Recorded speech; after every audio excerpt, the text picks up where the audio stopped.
breaking into Los Angeles and working in the film industry in Hollywood was so different. First of all, the people don't know each other really. It's a completely new place. So I decided after London I was going to move to Los Angeles. This is where I needed to be. I needed to be out there where the action was. And so I went to LA, and yet again in my life I did not have a job. There was no job posting, and I knew nobody. So yet again I had to pull out my bucket of paint and my paintbrush, and I just didn't even know where to go. So I arrived in LA, and I knew one person. It was my college roommate from school, and she was in medical school. So I crashed on her couch. And I knew one person from New York from my theater days who was visiting. And I called her and I said, "Barbara, I'm in LA. Can I come talk to you?" She's like, "Yeah, but I don't know anything about the film business." I said, "It's okay. Can I just come talk to you?" So I went into her office one afternoon, it was a Thursday, and I went to her lobby, and funny things happen to me in lobbies. I'm not exactly sure why. And I was waiting for her because she was running behind, and this guy named Larry came in, and he sat down next to me, and he just started talking. And I just started asking him questions. Where do you live? What do you do? You know, I'm new in Los Angeles. Can you tell me cool restaurants? Whatever. Turns out he was slightly related to the film business. Not deeply in it, but slightly related. And so we started talking, and I listened because I don't know anything about LA. I don't even know the jobs that people do. He turns the attention back to me at one point after about 20 minutes. He says, "So what's your story?" And I told him my 2-minute story of me, which I wasn't as good at back then, and there wasn't as much to tell. And he said, "Do you have a resume?" And I said, "Yes." Because rule number 1, always have a resume with you. How many of you have a resume right now? How many, I'm gonna give you guys a second chance. How many of you have a business card with a link to a LinkedIn profile?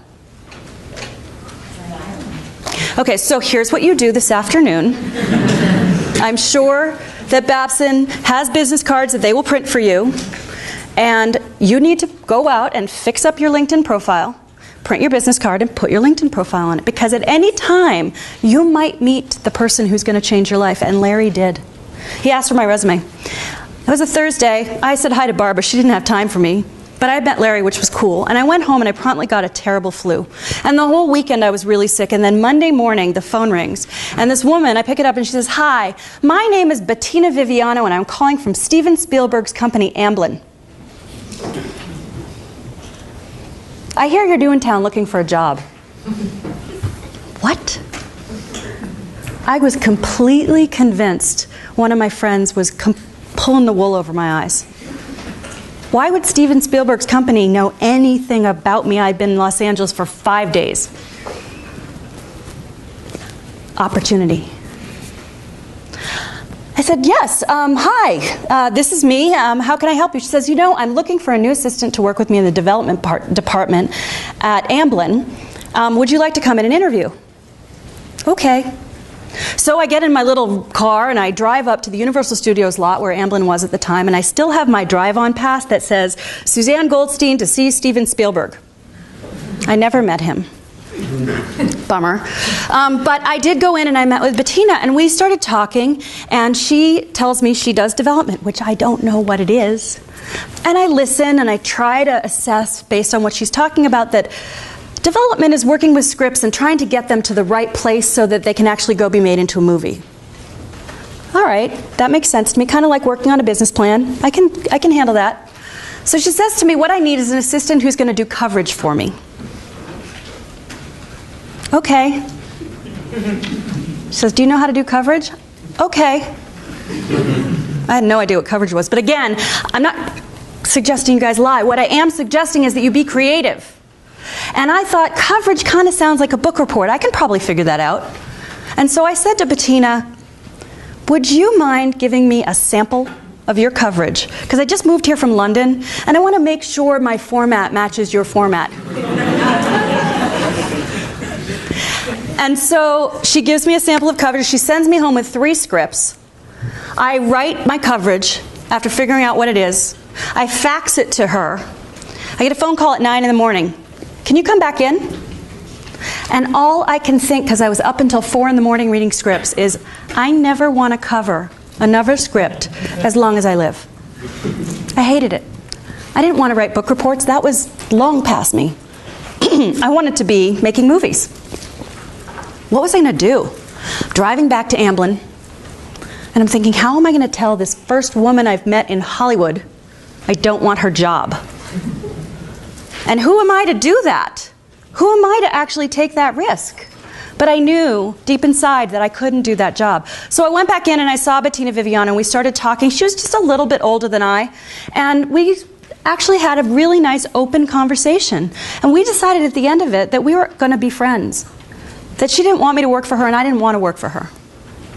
And that we'd like to be friends. And I realized at that moment that having Bettina Viviano as my peer was so much more important to me than having her as my boss.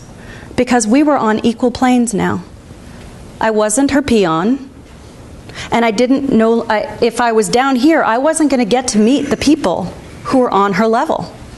And so I had this stroke at the moment. And I said to her, you know, Bettina, thank you so much. It's great to have a new friend here in Los Angeles. I don't know anyone.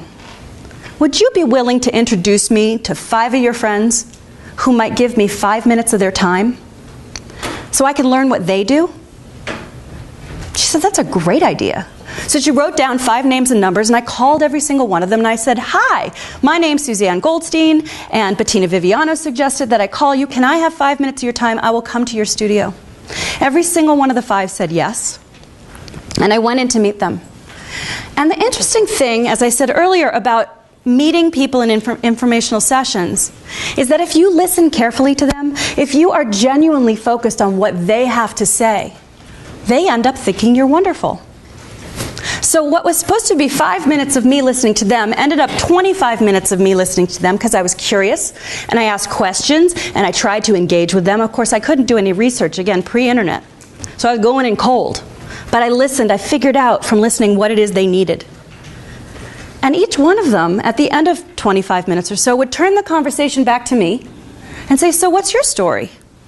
So I would tell them my 2-minute story, and they'd say, do you have a resume? And I would bring out a handful. I'd give them 3 or 4, and I'd say, please feel free to share it with anyone. I'm trying to break in. I don't know what the jobs are. That would be great. But I didn't ask them for a job. Never. They brought it up. At the end of each one of these meetings, I said to them, would you mind sharing with me the name of 5 people who might be willing to meet with me for 5 minutes? I call this technique networking by 5s. I'm sure that's surprising to you, that name. And every single one of that second layer met with me.